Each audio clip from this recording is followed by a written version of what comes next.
할렐루야. 1936년 배경에 해리스 포드가 주연한 영화 레이더스라고 하는 영화가 있습니다. 지성소에 있었던 증거의 법궤를 찾기 위해서 나치 일당과 인디아나 존스 박사의 밀고 땡기는 그런 대결을 그린 영화입니다. 증거궤는 하나님의 율법이 담겼다고 해서 증거궤라고 말하기도 하고, 또 하나님의 언약이 새겨진 두 돌판이 들어있다고 해서 언약궤라고 부릅니다. 그리고 흔히 이 증거궤 언약궤를 법궤라고도 부릅니다. 저는 오늘 설교에서는 편의상 법궤라고 호칭을 하도록 하겠습니다. 하나님은 이스라엘 백성들과 언약을 맺으시고 그들을 제사장의 나라로 삼으셨어요. 그리고 그들에게 성막을 짓게 하시고 그 자리에서 그들과 만나시겠다고 약속하십니다. 성막은 뜰과 성소, 지성소로 구분이 됩니다. 뜰에는 일반 백성들의 출입이 허용됐지만 성소에는 오직 제사장들만 출입이 가능했습니다. 그리고 지성소에는 오직 단 한 사람, 대제사장만 들어갈 수 있는데 그것도 1년에 한 차례 대속죄일에만 들어갈 수가 있었죠. 왜냐하면 거룩하신 하나님께서 친히 임재하시는 자리가 지성소이기 때문입니다. 지성소가 있기 때문에 성막은 거룩한 곳이 됩니다. 그래서 하나님은 성막을 지으라고 말씀하시면서 그 가운데 가장 중요하고 거룩한 물품인 법궤, 증거궤에 대한 지시를 가장 먼저 내리십니다. 하나님이 법궤 위에 임재하시기 때문에 지성소는 지극히 거룩한 장소가 되며, 지성소가 있기 때문에 성소는 거룩한 장소가 됩니다. 또 성소가 있기 때문에 성막의 뜰은 구별된 장소가 되는 겁니다. 그런데 여러분, 이스라엘 역사에서 법궤가 사라지는 사건이 발생합니다. 원래 법궤는 솔로몬이 지은 예루살렘 성전에 보관되어 있었어요.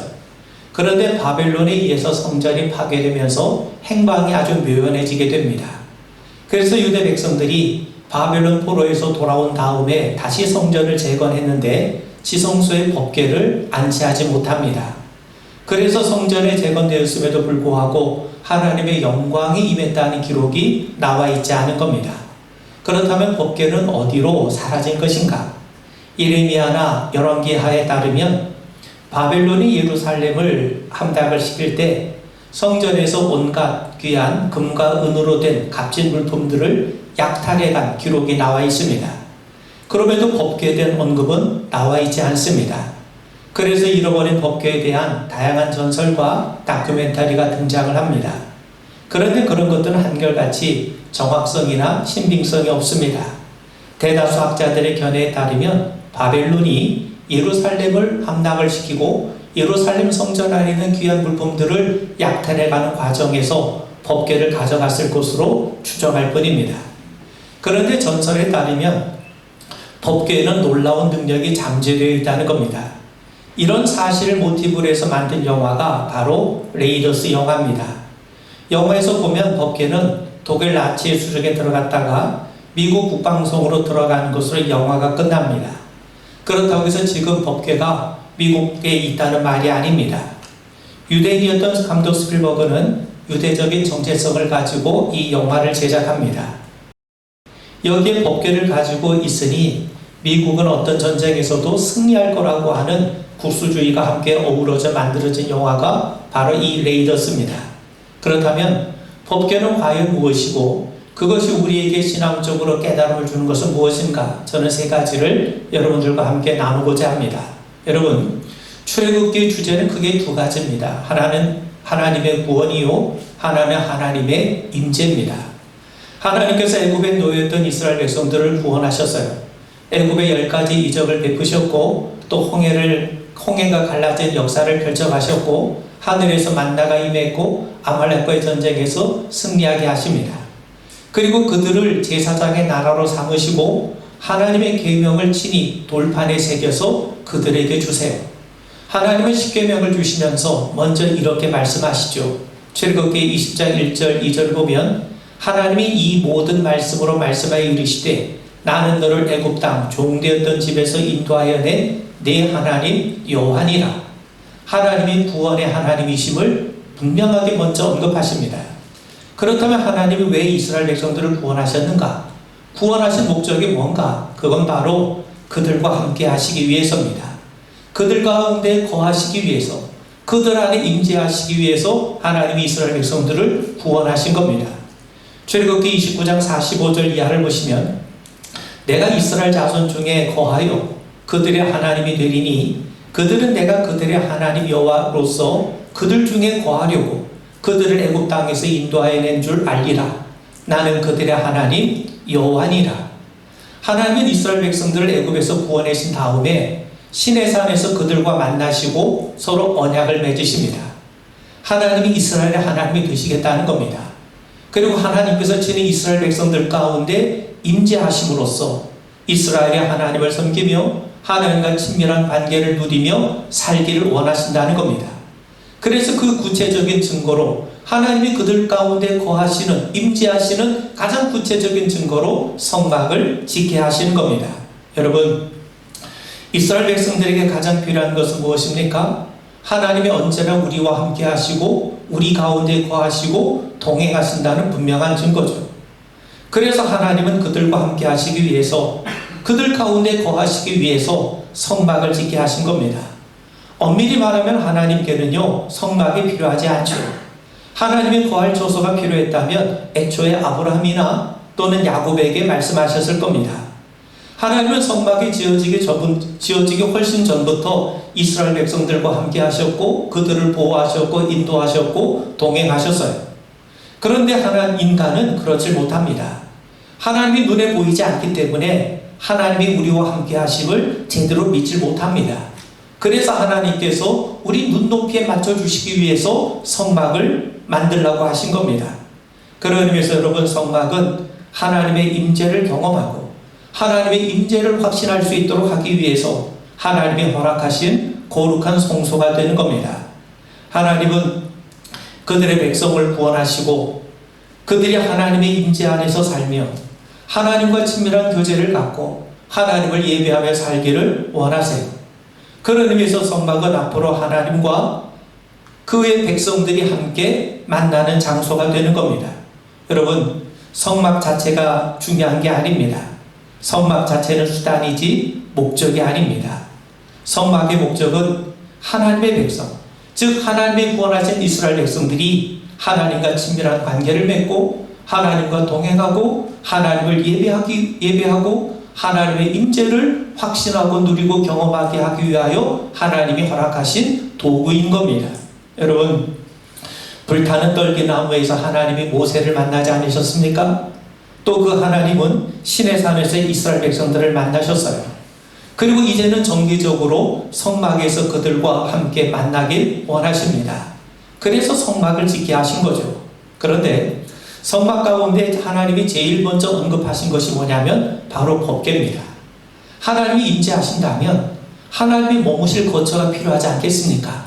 그분이 앉으실 자리가 필요하지 않겠습니까? 바로 그 자리가 법궤입니다. 하나님은 법궤 위에 앉으셔서 이스라엘 백성들을 만나시고 그들에게 말씀하시겠다고 분명하게 선언하십니다. 여러분, 법궤는 지성소 위에 놓인 유일한 성구입니다. 사진 한번 들어주세요. 이 법궤는요, 나무로 만들지만 안팎을 모두 금으로 입힌 나무 상자입니다. 이어서 하나님은 법궤 맨 위에 속죄소라고 불리는 순금으로 된 덮개를 만들라고 하십니다. 여러분, 법궤는요, 그냥 상자라고 생각하면 됩니다. 그러면 상자는요, 그걸 덮을 수 있는 뚜껑이 필요하지 않겠습니까? 그 뚜껑, 그 순금으로 만든 법궤를 담는 그 위에 올려놓는 그 법궤 뚜껑을 우리는 보통 속죄소라고 얘기를 합니다. 여러분, 하나님은요, 그 덮개 위에 그룹들, 그 두 천사들이 서로 얼굴을 맞대며 날개를 양쪽으로 펴있게 새기라고 말씀을 하세요.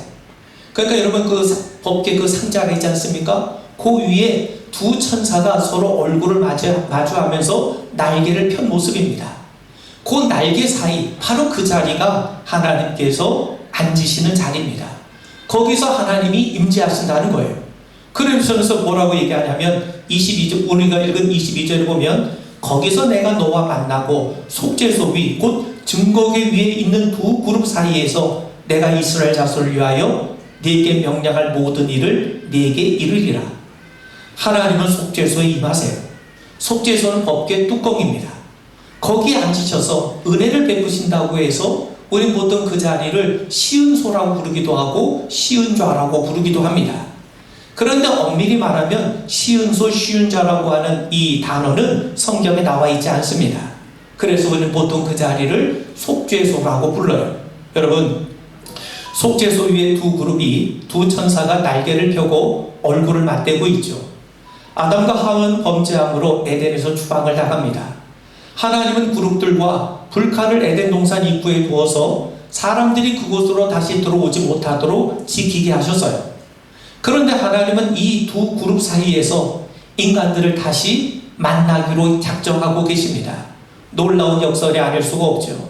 하나님의 임재로부터 쫓겨난 인류가 다시 그분께로 돌아가지 못하도 입구를 지키던 이 그룹들이 이제는 하나님의 임재를 통해서 다시 백성들을 만나는 통로가 되어 있다는 겁니다. 그런 의미에서 여러분, 법궤는 안보다 겉이 중요합니다. 왜냐하면 하나님이 바로 그 위에 임재하시기 때문이죠. 거기서 하나님은 제사를 받으세요. 거기서 하나님은 죄를 용서하십니다. 거기서 하나님은 말씀하시고 인간들과 더불어 친밀한 관계를 맺으시는 겁니다.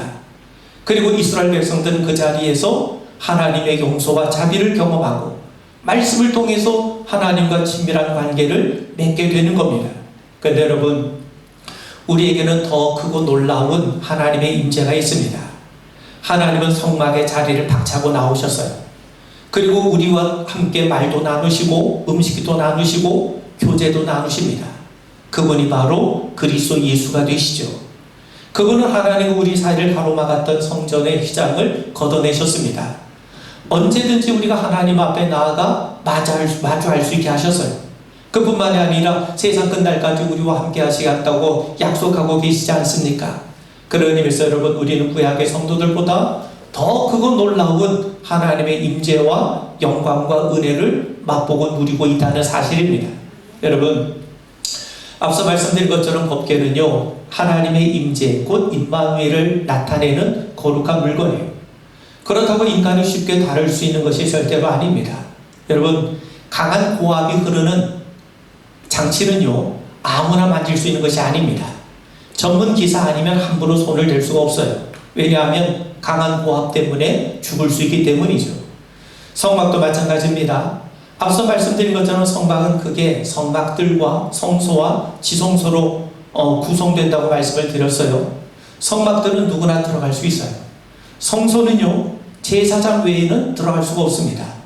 반면 법궤가 있는 이 지성소에는요, 대제사장만 들어갈 수 있는데 그것도 하나님이 정하신 그 대속죄일에만 1년에 한 차례 하나님이 정하신 방법대로만 들어갈 수가 있어요. 왜냐하면 성막들보다는 성소보다는 지성소에 더욱 강력한 하나님의 임재와 영광이 임하기 때문입니다. 이처럼 성막에는 하나님의 임재와 영광이 임하기 때문에 성막 내에 있는 기구들 역시 함부로 만질 수가 없습니다. 그래서 성막을 이동할 때는요, 기구들을 두세 겹 보자기에 싸서 이동을 했고, 특히 법궤는요, 손으로 들고 이동하는 것이 아니라 레위인들이 어깨에 메고 움직였던 겁니다. 그만큼 하나님이 거룩하신 분이기 때문이죠. 자, 그런데 이스라엘 백성들이 법궤를 아주 하찮게 취급했던 그런 사건이 발생합니다. 여러 사건이 나오는데 가장 대표적인 것은 우리가 잘 아는 것처럼 블레셋과의 전쟁에서 이스라엘 백성들이 행한 모습이죠. 우리가 아는 것처럼 엘리 제사장 시절에 이스라엘이 블레셋과 전쟁에서 패하게 됩니다. 전쟁에서 패하게 되면 우리가 왜 전쟁에서 패했는지, 하나님이 원하신 뜻이 무엇인지를 먼저 성찰해야 마땅하죠. 그리고 무엇보다 또 하나님 앞에 겸손한 마음으로 하나님의 도우심과 은총을 구해야 마땅합니다. 그런데 이스라엘은 아주 엉뚱한 일을 해요. 하나님으로 하여금 우리를 구원하게 하자며 전쟁터에 법궤를 들고 나갑니다. 이건 하나님의 영광을 드러내는 모습이 아니죠. 하나님을 하나님으로서가 아니라 하나님을 우상으로 이용하는 모습입니다. 하나님의 능력을 자신의 목적을 이루고자 하는 모습이었던 거죠. 여러분, 이스라엘이 광야에서 금송아지를 만든 목적이 뭡니까? 그들은 우리를 위해 신을 만들자고 했어요. 신이라고 한다면 적어도 자신들을 위할 줄 알고 자신들에게 도움이 되어야 한다고 생각했던 거죠. 이것이 철저한 우상숭배입니다. 여러분, 하나님의 십계명을 통해서 너희를 위하여 우상을 만들지 말라고 우리에게 말씀하세요. 왜 사람들이 우상을 만듭니까? 자신에게 도움이 된다고 생각하기 때문에 만드는 겁니다. 내게 유익이 되는지 되지 못하느냐, 이걸 기준으로 삼는 것이 바로 우상숭배인 겁니다. 여러분, 신앙이라는 게 뭡니까? 하나님이 우리를 택하세요. 하나님께서 우리에게 은혜 베푸셨음을 고백합니다. 그러면서 하나님이 우리를 택하신 뜻이 있음을 알게 되는 겁니다. 그래서 하나님의 은혜와 도우심으로 하나님의 뜻대로 사는 것, 이게 바로 신앙인 거죠. 그리고 그 하나님의 뜻을 깨닫기 위해서 하나님께서 우리에게 주신 말씀을 우리가 묵상하고 경청하는 것 아니겠습니까? 반면에 우상숭배는요, 신의 뜻이나 계명이 중요하지 않습니다. 내 뜻이 중요한 거죠. 내가 원하는 것을 이룰 수 있느냐 없느냐가 기준이에요.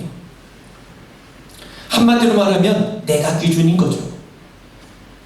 내 기준이 앞서 있는 거지 거기에 신의 뜻이나 명령은 그렇게 중요하지 않습니다. 여러분, 이스라엘 백성들은 하나님을 하나님으로 섬기지 못하고 우상 숭배를 해요. 법궤를 전쟁의 승리를 위한 용도로 오용하게 이릅니다. 하나님을 자신의 목적을 이루는 수단으로 전락시켜버립니다.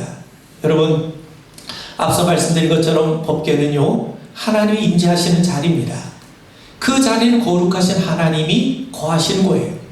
그런데 이스라엘 백성들이 법궤를 들고 나간다는 것은 하나님의 거룩함을 훼손한 행위일 뿐만 아니라 자신의 목적을 위해서라면 얼마든지 하나님을 도구로 이용할 수 있다고 하는 생각이 빚어낸 철저한 신앙의 왜곡인 겁니다.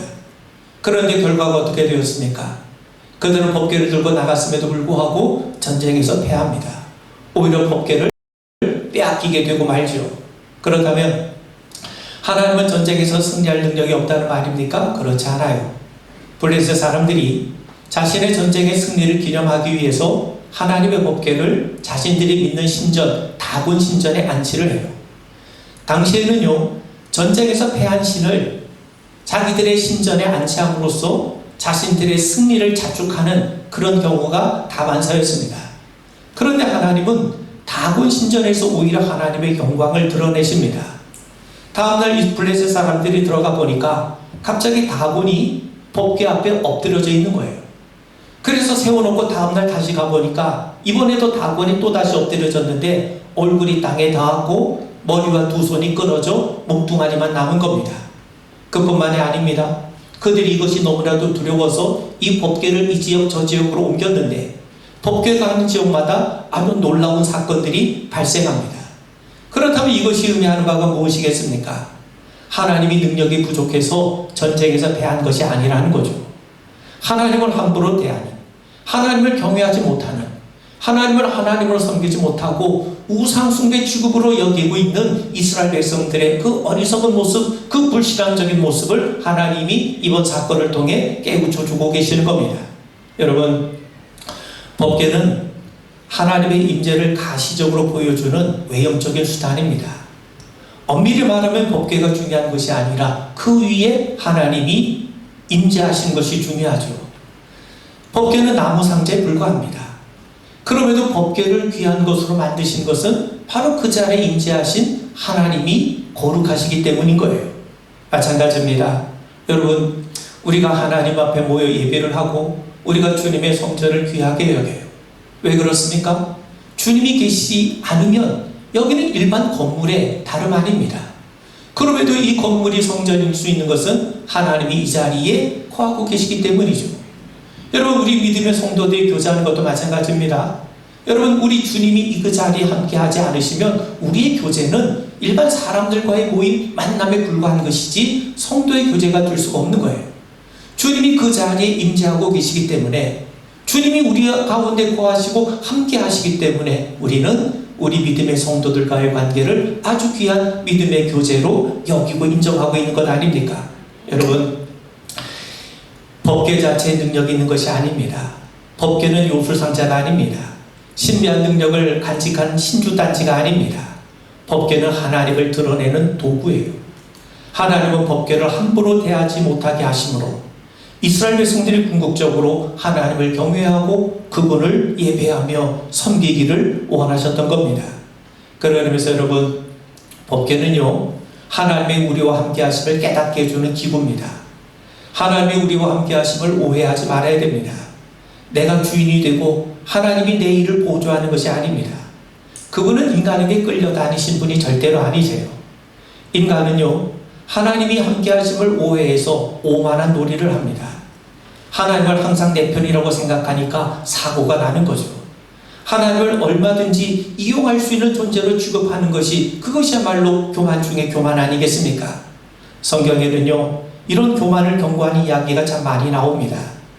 법궤는 제사장들이 어깨에 메고 운반해야만도 불구하고 자기 임의로 손을 대서 죽었던 우사의 이야기, 왕의 신부님에도 성소에 들어가서 함부로 분향하다 나병이 생긴 우시야 왕의 이야기, 하나님이 정해주신 번제단의 불이 아닌 자기 임의대로 향단의 불을 피우다가 그만 죽은 나답과 아비후의 이야기 뿐만 아니라 시내산 접근의 금지구역에 무단으로 침입해서 죽은 백성들의 이야기, 이들 모두가 하나님을 함부로 여겼던 자들의 모습 아닙니까? 하나님은 거룩하세요.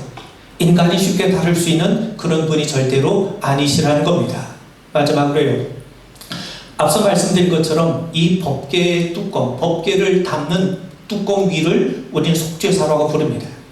그렇다면 왜 우리가 거기를 속죄소라고 부르나?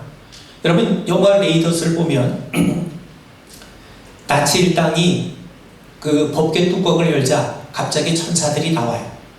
모두가 황홀하게 그 광경을 바라보는데 갑자기 이 천사가 돌변을 해갖고 그걸 바라보는 나치 일당의 얼굴을 완전히 녹여버리는 장면이 나옵니다.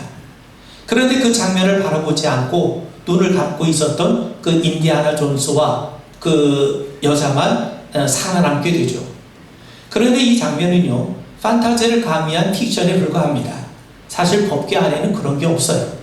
설령 하나님의 영이 계시다면 법궤 안에 계신 것이 아니라 법궤 뚜껑 위에, 즉 속죄소에 하나님이 계신 것이 마땅하죠. 그렇다면 법궤 안에는 도대체 무엇이 들어있는가? 여러분, 히브리서 9장 3절 4절에 보니까 둘째 휘장주에 있는 장막을 지성소라 일컫나니 금향로와 사면을 금으로 싼 언약궤가 있고 그 안에 만나를 담은 금항아리와 아론의 쌍난지팡이와 언약의 돌판이 있고, 세 가지가 들어있습니다. 언약의 두 돌판이 있어요.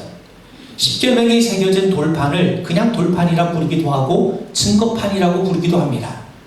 하나님이 모세에게 말씀하시기를 내가 네게 줄 증거판을 궤 속에 둘지며, 법궤 안에 십계명이 새겨진 두 돌판이 들어있다는 말이죠.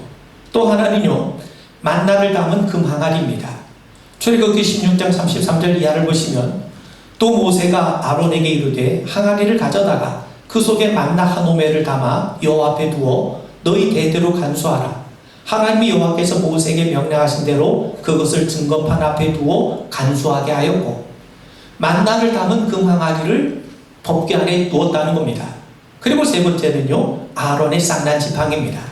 민수기 17장 10절에 보면 여호와께서 또 모세에게 이르시되 아론의 지팡이는 증거궤 앞으로 도로 가져다가 거기 간직하여 반역한 자에 대한 표징이 되게 하여 그들로 내게 대한 원망을 그치고 죽지 않게 할지니라. 여러분, 그런 의미에서 법궤 안에는 뭐가 들어있습니까? 십계명의 두 돌판이 들어있습니다. 만나를 담은 금항아리가 들어있습니다. 또 그 아론의 쌍난 지팡이, 이 세 개가 들어있어요. 그렇다면 법궤 안에 들어있는 이 세 가지 물건의 공통점이 뭔지 아십니까? 그건 바로 인간의 죄를 드러낸다는 겁니다. 여러분, 두 돌판을 생각해 보세요. 우리가 아는 것처럼 모세가 시내산에서 십계명을 받아가지고 내려왔을 때 산 아래 백성들은 뭐하고 있었습니까? 금송아지를 섬기며 난리법석을 떨고 있었죠. 그래서 모세가 금송아지를 향해 금송아지에게 그 돌판을 던져가지고 금송아지를 부숴요. 그리고 이 가루를 만들어가지고 물에 타서 백성들에게 마시게 합니다. 이 일로 많은 사람들이 죽지 않았습니까? 하나님이 돌판을 주셨는데 그만 그 돌판이 깨어져 버린 상태입니다. 그래서 하나님은 다시 두 돌판에 십계명을 새겨주셔서 다시 모세에게 내려주세요. 두 번째 새겨주신 돌판이 법궤 안에 안치된 겁니다. 그렇다면 백성들이 이 두 돌판을 바라볼 때마다 어떤 생각이 떠올랐겠습니까? 저 돌판은 우리가 하나님 앞에 우상 숭배해서 금송아지 섬기고 우상 숭배함으로 하나님께서 깨어진 우상 숭배로 인해서 깨어진 두 돌판을 다시 하나님께서 마련하셔서 새겨서 우리에게 주신 거다. 그러니까 결국 그 돌판을 바라볼 때마다 자신들의 우상 숭배의 죄를 떠올리며 기억을 했을 겁니다. 그리고 두 번째는 만나가 담긴 항아리인데, 여러분, 만나는요 하나님의 놀라운 은혜요 기적입니다. 그런데 만나가 내린 배경을 이해하는 것 중요합니다. 여러분, 하나님의 만나를 주신 목적은요 단순히 먹을 것을 공급해 주신 것이 아닙니다. 모세는 분명히 말씀하기를 하나님께서 우리에게 만나를 주신 것은 사람이 떡으로만 사는 것이 아니라 하나님의 입에서 나오는 말씀으로 산다는 것을 배우게 하시기 위해서 만나를 주셨음을 우리에게 말씀하죠. 여러분, 사람들은 먹는 문제만 해결되면 하나님을 잘 섬길 수 있다고 생각합니다. 그래서 하나님이 만나를 주셨어요. 그런데 이번에는요 고기를 먹게 해달라고 생떼를 부려요. 애굽에서 고기 먹었던 때가 그립다고 아우성을 칩니다. 그래서 하나님께서 이번에는 고기를 먹여주세요. 그런데 과연 이스라엘 백성들이 하나님을 잘 섬겼습니까? 우리의 욕망이, 우리의 욕구가 만족이 되면 우리가 하나님을 더 잘 섬길 수 있습니까? 아니죠. 이스라엘 백성들은요 하나님을 통해서 그 욕구가 충족이 되었음에도 불구하고 여전히 하나님 앞에 불평하고 원망하는 모습을 보이지 않습니까? 여러분, 하나님은 만나를 주시면서 세 가지를 당부합니다. 먹을 만큼만 거두라. 거둘 수 있을 만큼 거두라는 게 아니에요. 먹을 만큼만 거두라는 겁니다. 왜 그렇습니까? 그래야 오늘도 내일도 우리의 삶을 책임져 주신 하나님을 배울 수 있기 때문이에요. 그리고 아침까지 남겨두지 말라는 겁니다. 그 말은 오늘의 양식뿐만 아니라 내일의 양식도 하나님이 책임져 주시고 공급해 주신다는 거예요. 그리고 안식일엔 거두지 말라는 겁니다. 왜 그렇습니까? 사람은 내가 일하지 않으면 살 수 없다고 여겨요. 그런데 하나님은 안식일에 일하지 않고 쉬어도 하나님께서 책임져 주심을 우리에게 가르쳐 주시고 배우게 하신 거예요. 이처럼 하나님은 만나를 통해 사람이 떡으로 사는 게 아니라 하나님의 말씀으로 산다는 것을 40년 동안이나 가르쳐 주셨어요. 그런데 이스라엘 백성들이 전적으로 하나님을 신뢰했습니까? 그렇지 않아요. 하나님이 이걸 채워주면 또 저것 때문에 하나님 앞에 불평을 했고, 그리고 정작 가나안 땅에 가서는 이 진리를 완전히 깡그리 잊어버리고 삽니다. 그리고 우상을 숭배하게 되죠. 하나님을 신뢰하지 못했던 겁니다. 그러므로 만나가 담긴 항아리는요 하나님을 신뢰하지 못하는 이스라엘 백성들의 불신앙을 깨닫게 해주는 겁니다. 그리고 세 번째, 아론의 쌍난 지팡이도 마찬가지예요. 고라와 다단, 아비람과 온이 타당을 만들어서 모세와 아론을 대적합니다. 모세와 아론의 지도력을 인정하지 못하겠다는 겁니다. 그러자 하나님께서 그들의 패역함에 진노하세요. 갑자기 땅이 갈라지면서 고라와 그 일당을 삼키는 사건이 발생합니다. 그리고 이어서 하나님은 이스라엘 각 지파별로 지팡이 하나씩을 취해서 증거궤 앞에 둬라. 하나님이 택하신 자의 지팡이는 싹이 나게 하시겠다고 하세요. 그래서 이튿날 모세가 가보니까 아론의 지팡이에 움이 돋고 순이 나고 꽃이 피어서 살구 열매가 열리게 됩니다. 하나님이 분명히 말씀하시죠. 아론의 지팡이는 증거궤 앞으로 도로 가져다가 거기 간직하여 반역한 자에 대한 표징이 되게 하여 그들로 내게 대한 원망을 그치고 죽지 않게 할지니라. 고라 자손의 반항은 단순히 모세와 아론의 지도력에 대한 반항이 아닙니다. 그들은 패역했어요. 패역했다는 게 뭡니까? 삐뚤어졌다는 겁니다. 그래서 하나님은 아론의 쌍난 지팡이를 통해서 이스라엘 백성들이 얼마든지 삐뚤어질 수 있음을 경계하도록 하셨던 겁니다. 그러므로 여러분, 법궤 안에 들어있는 모든 것은요 사실 인간의 죄성을 드러내는 도구들이에요. 결국 이 세 도구가 모두가 인간의 죄인됨을 보여줍니다. 그렇다면 죄인된 인간에게 필요한 것은 무엇입니까? 바로 하나님의 은혜와 용서인 겁니다. 그래서 대제사장은요 대속죄일에 염소의 피를 어디에다 붓냐면 바로 속죄소 법궤 뚜껑에 부어요. 죄가 있는 자리를 제물의 피로 덮음으로 하나님이 이스라엘 백성들을 용서하신 거죠. 그래서 그 자리가 속죄소라고 부르는 겁니다. 여러분, 제물의 피가 하나님이 계신 자리에 뿌려졌어요. 그 말은 무슨 말이냐면 하나님께서 친히 피에 적셔지셨다는 겁니다. 하나님이 그 피를 그대로 받으셨다는 겁니다. 그 피가 하나님께 적셔졌어요. 그런데 훗날 성자 하나님은요, 자신이 친히 십자가에서 피를 흘리심으로 우리의 모든 죄를 다 용서해 주셨죠. 그러므로 법궤는 장차 이루어질 완벽한 죄의 용서, 그 십자가의 구속을 우리에게 미리 가르쳐주고 보여주는 겁니다. 구약에선 하나님이 제물의 피에 적셔져요. 그런데 신약에서 하나님은 친히 보혈을 흘려주심으로 우리의 모든 죄를 완벽하게 용서해 주신 것이죠. 그러므로 법궤는 곧 예수의 십자가를 상징하는 겁니다. 여러분, 오늘 우리는 증거궤에 대한 이야기를 간단하게 살폈습니다. 하나님은 이 구약의 이야기를 통해서 장차 우리에게 베푸실 그 놀라운 구속의 은혜를 우리에게 미리 가르쳐 주시고 보여주셨습니다. 오늘 말씀에 우리에게 새겨짐으로 우리에게 속죄소가 있구나. 그 속죄소에 계셨던 주님이 친히 우리 가운데 임재해 주심으로 우리가 늘 주님 안에서 함께 살아갈 수 있고 구원의 은총을 누릴 수 있게 되었구나. 우리가 그 사실을 기억하면서 우리 남은 믿음의 삶 속에 귀한 가르침으로 새길 수 있게 되기를 주님의 이름으로 축원을 드립니다. 우리 기도하겠습니다. 법궤와 속죄소를 통해서 예수님의 십자가의 그 놀라운 은혜를 우리에게 미리 가르쳐 주시고 알려주신 것을 기억합니다. 주님이 우리와 동행하시고 우리 가운데 임재해 주신 것을 믿고 늘 주님과 함께하는 우리 믿음의 성도 되게 하옵소서. 예수님 이름 받들어 간절히 기도하옵나이다. 아멘.